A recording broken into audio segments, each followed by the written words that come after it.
queridos irmãos, eu quero complementar a todos com a paz do Senhor Jesus. Você está no canal Rascunho DVD, eu sou o pastor Edivaldo Pereira e nesta oportunidade estaremos comentando a lição de número 3, lição da Classes dos Jovens, que vem nos trazendo um assunto excepcional. Como toda revista desse trimestre, toda lição, todas as lições desse trimestre e será de grande valia para nós, tá certo? O tema geral da nossa lição é vigilância, justiça e o culto a Deus, um chamado para os escritos dos profetas menores, né? É o tema geral da nossa lição. O título da lição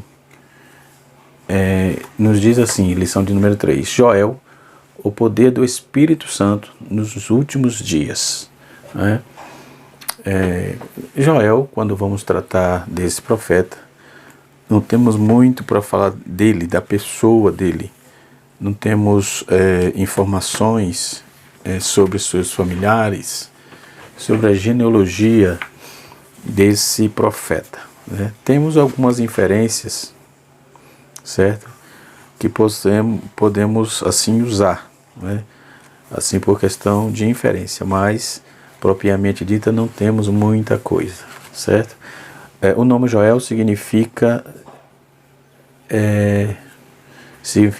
Jeová é Deus, né? Ou seja, o Senhor é Deus. O Senhor é Deus. Então, dentro da cultura hebraica, o nome de indivíduo era muito comum ter pessoas com esse nome, né? Nome Joel.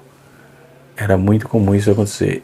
Joel, ele é citado por por Pedro no Novo Testamento, né? Pedro vai fazer a citação dele, vai usar algumas citações fazendo alusão a Joel, ok? E nosso tema, que vai falar basicamente, propriamente dito, do capítulo 2, verso 28 a 32, né, da descida, do derramamento, do poder do Espírito Santo, que começa assim o texto dizendo, e há de ser que depois derramarei do meu Espírito sobre toda a carne, vossos filhos e vossas filhas profetizarão, e vossos velhos terão sonhos, e os vossos jovens terão visões.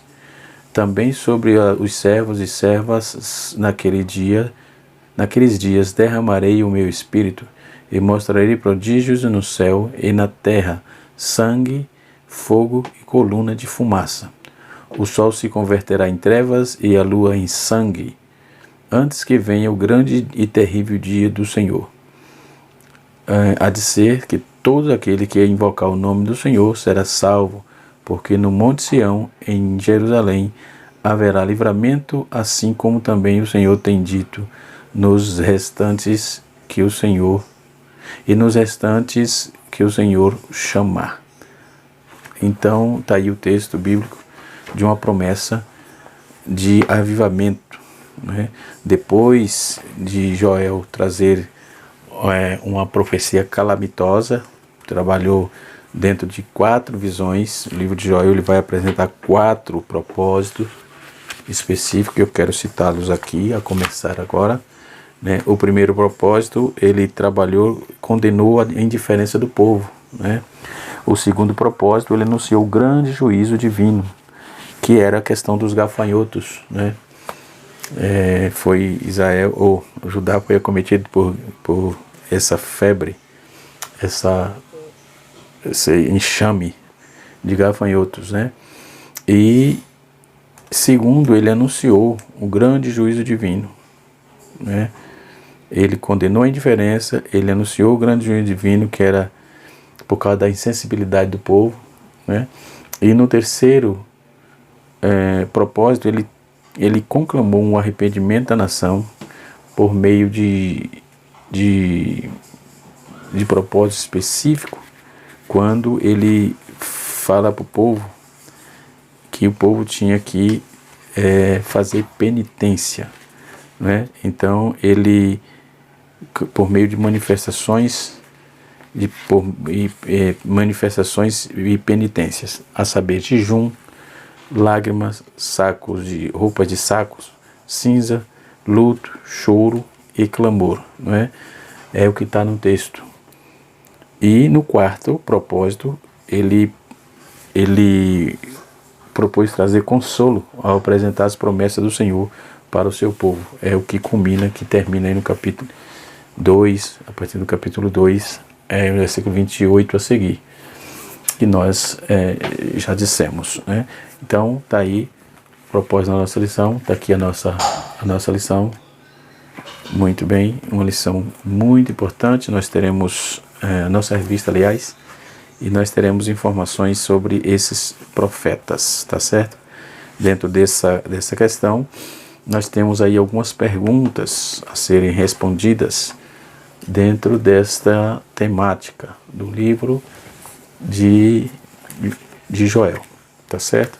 Muito bem, espero poder ajudar você e assim sucessivamente. O livro, tudo quando vamos falar de datação nesse quesito, é especulativo, mas existe aí uma datação de 875 a.C. Então, naqueles dias, por quê? Naqueles dias havia ataques maciços de pragas, de locusta, né? Além de uma seca que castigou toda a terra, o povo. Então a história registra aí descrições dessas pragas.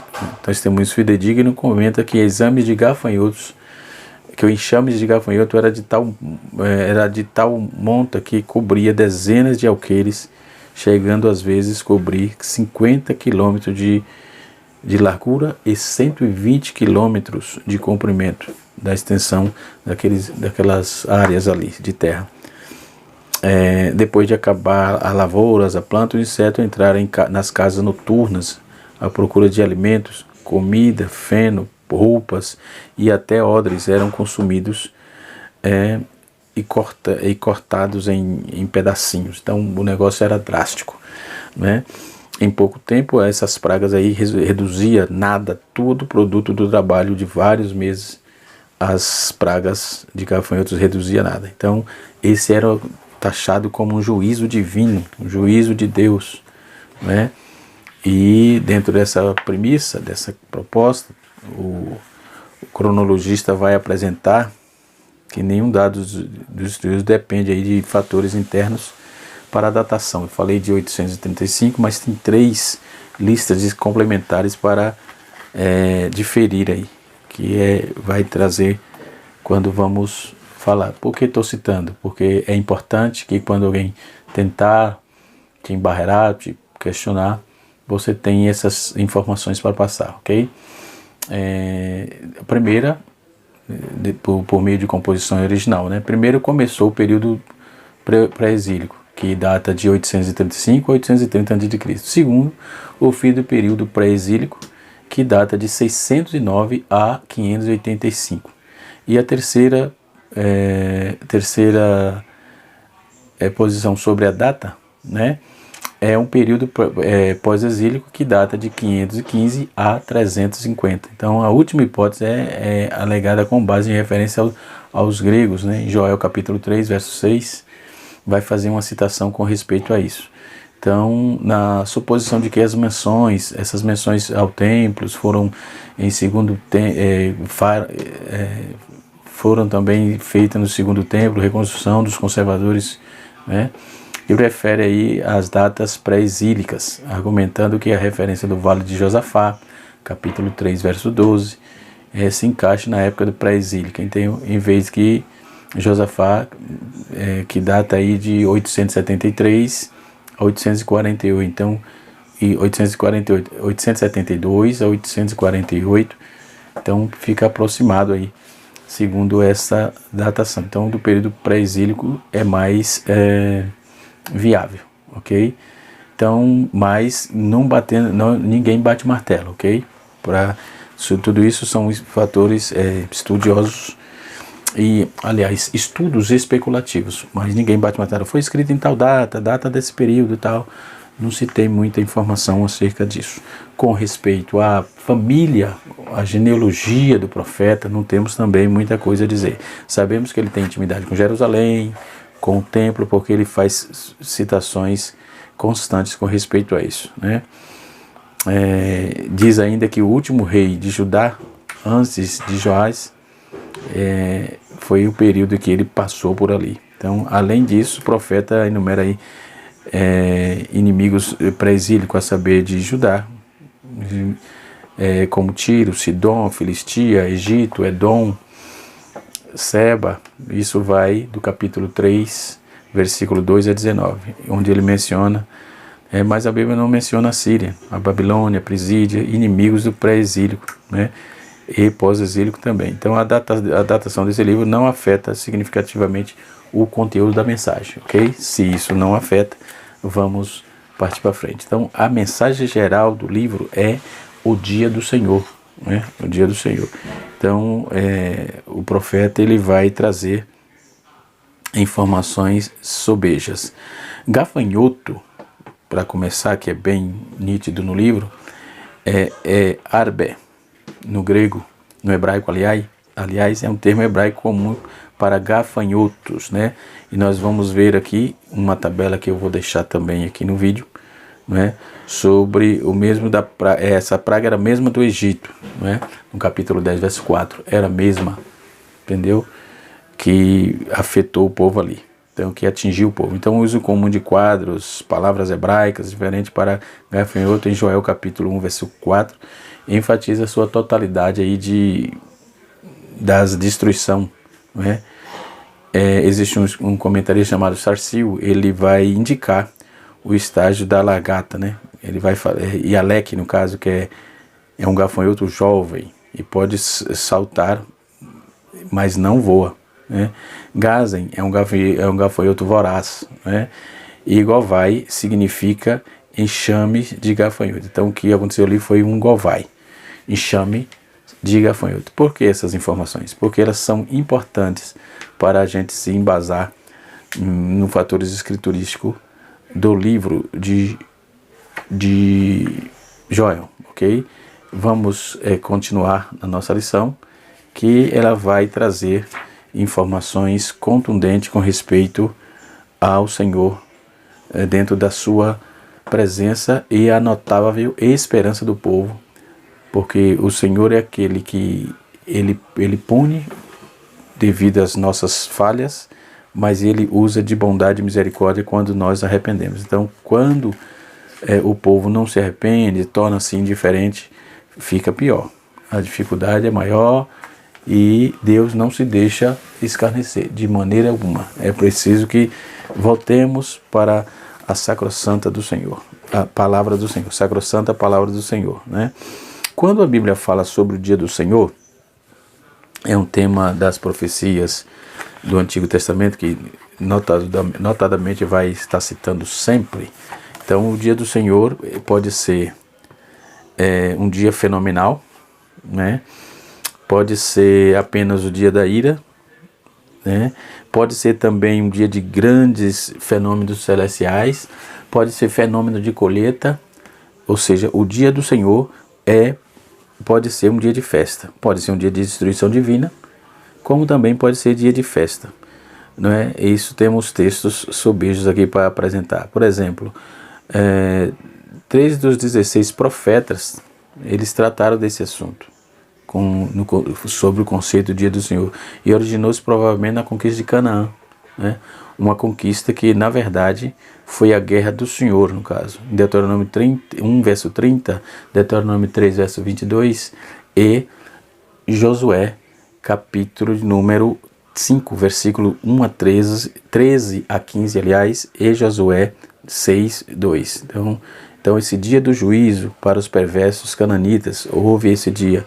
O dia do Senhor também é um fenômeno isolado e nem é a única ocasião da história humana, né? Não é um fenômeno isolado, né? Em nenhum período da história humana foi um dia isolado, pelo contrário, né? Hoje nós estamos vivendo, nos nossos dias, um período pandêmico, né? Onde vem causando muito susto, muito medo, e sem falar de perdas de vidas que várias pessoas, independente de crente ou não, porque a pandemia ela não tem religião, a pandemia não tem patente. Então muitos aludem e se apressam escatologicamente, que o dia do Senhor que a pandemia é o dia do Senhor, que é Deus que está provando o povo, enfim. É preciso ter cuidado e coerência para fazer essas afirmações, ok? Por exemplo, a invasão dos gafanhotos na época do Joel foi um dia do Senhor, né? Capítulo 2. Mas o dia da ira e da libertação logo que se abateu aí sobre Judá, sob forma de invasão babilônica, também foi o dia do Senhor. Então tem vários aspectos do dia do Senhor, certo? Muitos, principalmente os pentecostais, alguns não generalizo aqui, apontam esse dia do Senhor como a vinda de Cristo, como um arrebatamento. Pode ser, mas tem várias formas de dia do Senhor, tá certo? Pode ser que o seu dia mau pode ser o dia do Senhor na sua vida, te provando, te trazendo, te colocando lições, certo? E isso pode ser o dia do Senhor na sua vida. Então é bom, jovem, que você pegue isso, porque hoje nós vivemos numa geração com ela quer ser tratada pão de ló, não quer obedecer, quer ser cuidada com todo cuidado, beleza, mas não quer obedecer. Então quando desobedece ao Senhor, o dia do Senhor vem para ti, não tenha dúvida. O dia do Senhor também pode ser dias pesados, né? Conforme está em Isaías 22, versículo de 1 a 14. Pode ser também o que está escrito em Jeremias 46, verso 2 até o versículo 12, Lamentações 1, Ezequiel capítulo número 13 e assim sucessivamente. Então, esses dias de juízo pode ser dia de guerra, né? Dia do Senhor pode ser dia de guerra. Então, o termo dia do Senhor também pode ser apenas dia da ira para os desobedientes, enfim. Então, prosseguindo aqui para não nos ater muito, é um assunto vasto que quando vamos trabalhar a proposta, nós vamos observar aqui que é vasto o assunto, ok? No capítulo 2, versículo 28 a 32, diz depois, né? Depois disso vai dizer que indica o Senhor, né? A palavra sinaliza o texto, trata-se que era messiânica. Então eu derramarei do meu espírito sobre toda a carne. O verbo derramar significa e sugere uma imagem de chuvas eventuais que surgia em Israel sempre. Então nesse texto se refere à fartura, toda a carne, entendeu?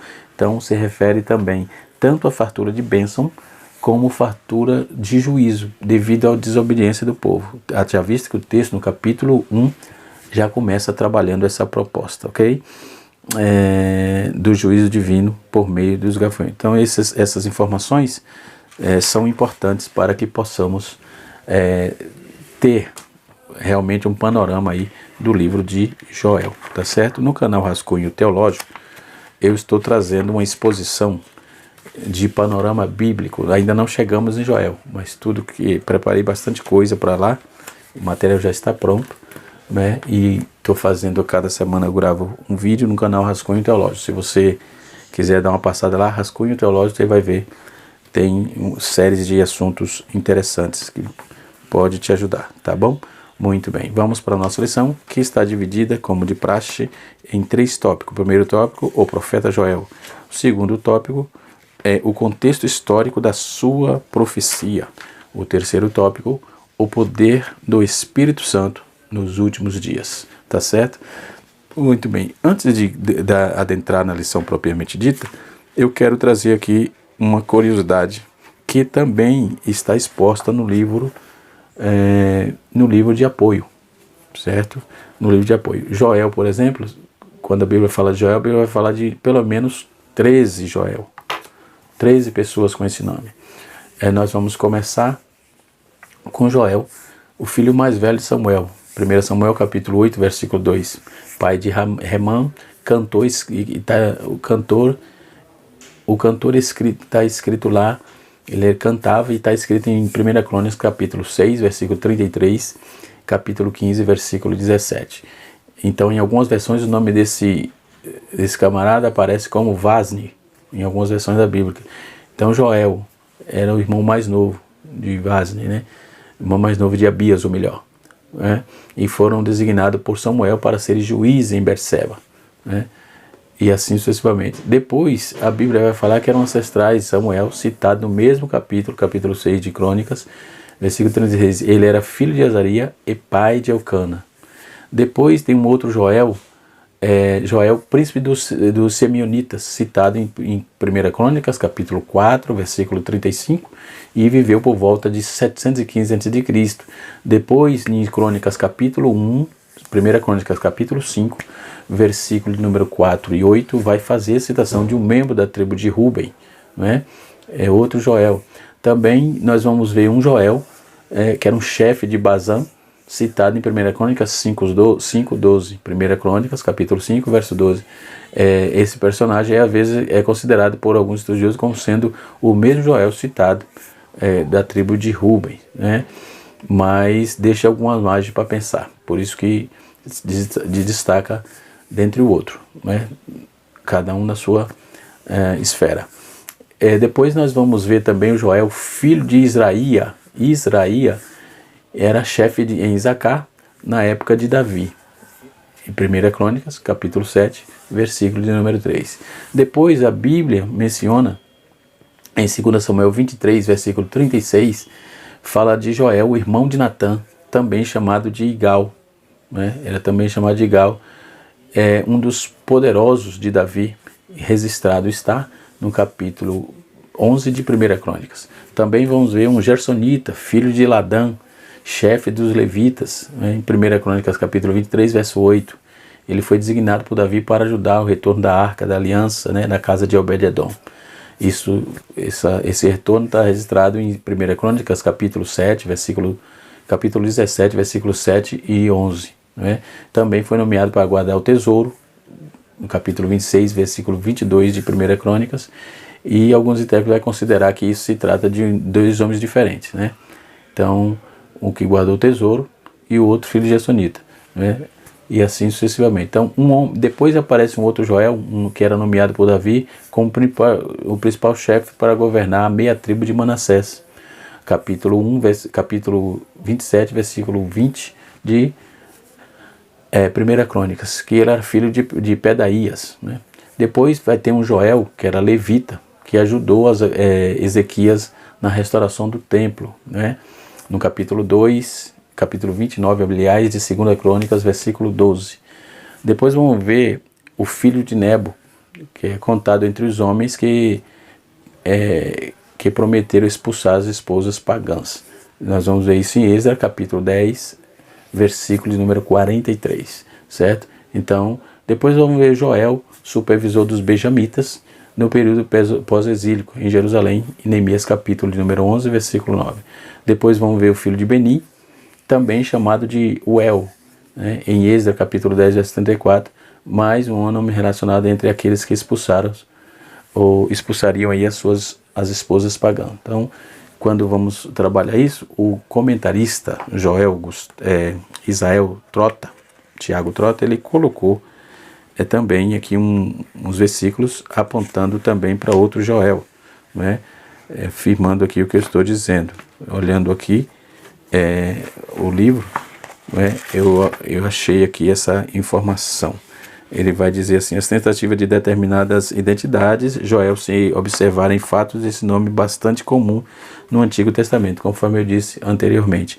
Aí ele vai fazer as citações dos mesmos textos que eu citei aqui, ok? Que se refere a esse Joel, capítulo 9. Inclusive, faltou só no contexto dele aqui, faltou esse Joel do capítulo 10, versículo 34 de Esdras. O resto tudo ele colocou, né? Aqui. Então podemos ver que Joel tem toda a Bíblia, é citado apenas duas ocasiões.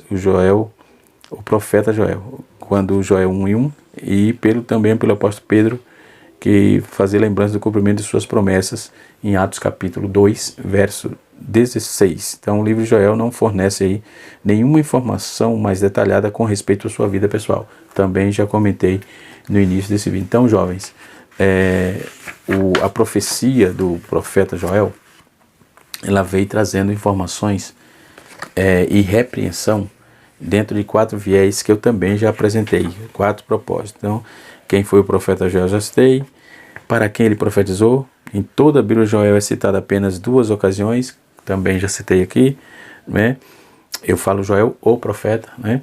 Então, sendo uma vez em ambos os testamentos, ou seja, uma no primeiro, no Antigo Testamento, Joel 1:1, e pela primeira vez ele é apresentado no seu livro, né? E a segunda vez ele é lembrado por Pedro lá em Atos capítulo 2, verso 16, né? E daí para frente não vamos ter mais informação sobre esse camarada, esse profeta, ou melhor, né? Quando ele profetizou? Há muitos debates sobre esse tempo e tal, né? Tem vários comentaristas do Antigo Testamento que vai trabalhar essa proposta e tal. E há muitos debates sobre isso, que o tempo real em que ele profetizou. Alguns consideram que ele tenha sido contemporâneo de Amós, outros acreditam que ele viveu na época de Eliseu, né? Na tradição judaica, e considera que o livro de Joel é mais antigo entre os profetas menores. É o que todas as informações que li está coadunando com a revista, né? Então é presumível que muitos profetas posteriores tenham bebido da fonte de Joel, né, com respeito ao que ele diz. Então aceitamos aí que Joel representou a ponte, né, que os profetas antigos com os demais profetas escritores, não é? Os profetas literários também devem ter passado informações, os profetas orais, aliás, né? E assim sucessivamente. Haja vista que temos 2 tipos de profeta: os profetas literários, que foram os que escreveram, e os profetas orais, que não escreveram, não é? Depois surgiu a designação, conforme já dissemos no primeiro vídeo, né, da revista, na primeira aula, que o profeta, os profetas menores e profetas menores, surgiu essa divisão posteriormente, tá certo? No segundo tópico diz assim: o contexto histórico da sua profecia. Primeiro já pega aí a praga de gafanhoto, né, quando vai apresentar a devastação, a seca, a fome que atingiu a nação de Israel ao ser atacada pelas pragas de gafanhoto. A ideia do profeta era registrar que as gerações posteriores, os relatos da catástrofe atingiu a nação, né? Então trata-se de um evento histórico e de um texto narrativo, e a devastação foi total. Então o que ficou foi a locusta comeu o gafanhoto, e o que ficou do gafanhoto comeu a locusta, e o que ficou da locusta comeu o pulgão, não é? Então o que é quero trazer essa curiosidade aqui também, não é? O que é isso? Como é que vamos ver esse negócio? Por exemplo, o cortador era a lagarta, que estava na fase de recém-nascido, né? Sem asas. Na Bíblia Revista Atualizada, Almeida Atualizada, vai apontar que era gafanhoto. Na Bíblia Almeida Revista Corrigida, vai apontar que era lagarta. Depois fala do gafanhoto migrador. O migrador era, na Bíblia Almeida Atualizada, vai falar que era o migrador, gafanhoto migrador. Na Bíblia Corrigida só aponta gafanhoto. Então ele estava em estado... Qual era a fase que esse gafanhoto estava? Ele estava em estágio inicial, mas no primeiro estágio já desenvolvendo para procriar, não é? Depois a atualizada vai apontar gafanhoto devorador. A Bíblia Corrigida, a Almeida Revista Corrigida, vai falar de locusta, não é? Esse estágio é um estágio intermediário que desenvolveu o período apenas só de asas, e não voam, mas pulam bem, e começa a fazer a devastação, a devorar. Depois, a revista atualizada vai apresentar gafanhoto destruidor. A revista corrigida aponta como pulgão, né? Então esse plano é plenamente desenvolvido aí. Então essa fase dele era plenamente desenvolvido, já com asa, já voa e já é consumidor adulto. Esse é perigosíssimo, né? E assim sucessivamente. Então esse período dessas pragas dos impérios, na visão de Daniel, por exemplo, Babilônia, Medo-Pérsia, Grécia, Roma, e muito mais interpretação, é provável que é simbólica, né? Mas o incidente dos gafanhotos, locusta, foi real, já que já havia acontecido. Então o profeta lembra ao povo aquela época tão aterradora, que é atormentadora, porém agora ele conscientiza das vindouras invasões inimigas, nações que se levantarão contra Judá e assim sucessivamente. Então, a mensagem, o tema geral é o dia do Senhor, ou o dia do Senhor está próximo, né? Conforme eu disse no início desse vídeo.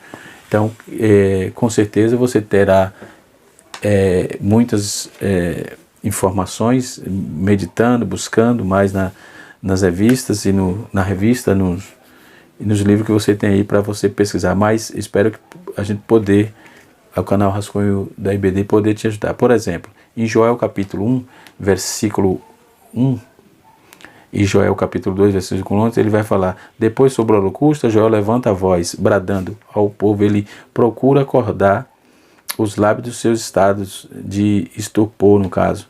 Versículo 5, procura despertar a viagem da noiva, os lavrador, e aponta como os ministros de Deus, né? Então ele era o arauto de Deus. Ele vem falando das penitências da promessa a partir do capítulo 2, no verso de número 12 a 20. Né? Então nessas passagens ele a porta-voz do Senhor declara que Judá, que é uma saída para eles. Então Deus deseja mostrar a sua misericórdia, porém é preciso que Judá volte ao seu primeiro amor. Não é? Então tem que se arrepender, precisa se consertar, precisa voltar ao redil, né? Então é preciso, não pode ficar indiferente, não pode ficar insensível. A profecia de Joel era dura, porque a intenção de Deus era despertar a sensibilidade, renovar a sensibilidade espiritual daquele povo, né? Então o pedido de Joel foi que eles voltassem, né? Volte com jejum, volte com choro, com pranto, né? No capítulo 2, versículo 12 a 14, né?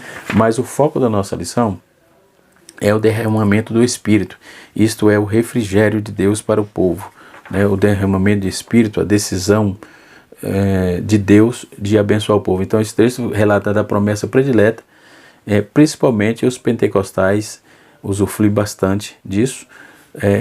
Eu quero chamar de pentecostais, mas de continuista também. Eu gosto muito dessa frase, continuista. Então, não sou sensacionista, sou cristão, assembleano, né? Faço parte do corpo de Cristo e assembleano, e sou continuista convicto, não é? Bíblico. Não tem o que fazer. Os dons é para hoje.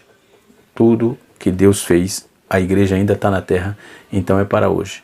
Não é? Você vai ver alguns sensacionistas, ou seja, pessoas que acreditam que os dons cessaram, não é? Continuista é que acredita, assim como eu, que os dons continuam enquanto a igreja estiver na terra, não for arrebatada por Jesus. Deus continuará dando e mostrando para a igreja o que o Espírito Santo, ele é o estandarte, né, da igreja aqui, e a sua doutrina ela vai se cumprir cabalmente, sua doutrina, seus dons, o que ele deu é para a igreja, tá certo? Então esse derramamento espiritual é uma promessa de Deus, e se você crê, receba de Deus os dons espirituais e o derramamento do Espírito sobre sua vida, sobre sua casa, sobre o seu ser, sobre a sua família.